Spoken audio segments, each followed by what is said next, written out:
కడప జిల్లా ప్రొద్దుటూరులో ఓ బంగారం వ్యాపారి పోలీసులను ఆశ్రయించారు. తనపై కొందరు వడ్డీ వ్యాపారులు దాడికి యత్నించారని ఫిర్యాదు చేశారు. తన తమ్ముడు వెంకటస్వామి చేసిన అప్పులకు తనకు ఎలాంటి సంబంధం లేదన్నారు. కుటుంబ ఆస్తుల పంపకాలు జరిగి దాదాపు 10 ఏళ్లు అవుతుందన్నారు. అయితే తన తమ్ముడు చేసిన బాకీలకు తానే చెల్లించాలని వడ్డీ వ్యాపారులు ఒత్తిడి చేస్తున్నారని ఆరోపించారు. ఇక వ్యవహారంపై పోలీసులు విచారణ చేపట్టారు.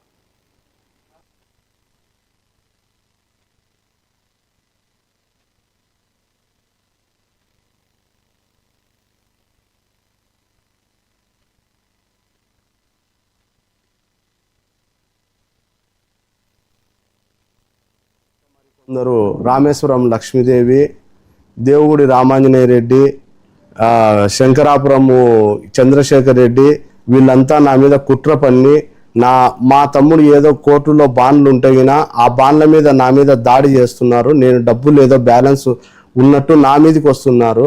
మీరు డబ్బులు ఎవరికి ఇచ్చింటే వాళ్ళని అడగమని ఇదివరలో కూడా 1-2 సార్లు చెప్పినాను.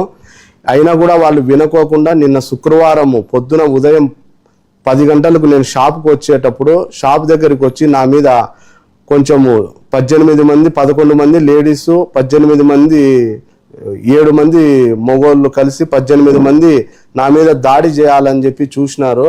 వాళ్ళ దగ్గర మారణాయుధాలు కూడా ఉన్నాయి.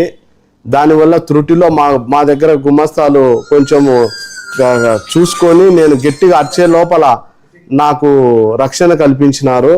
లేకోకుండా నా ప్రాణాలకు చాలా ఇబ్బంది ఉండేది. దానివల్ల నేను ఈ ప్రెస్ మీట్ కూడా మీకు పెడుతున్నాను.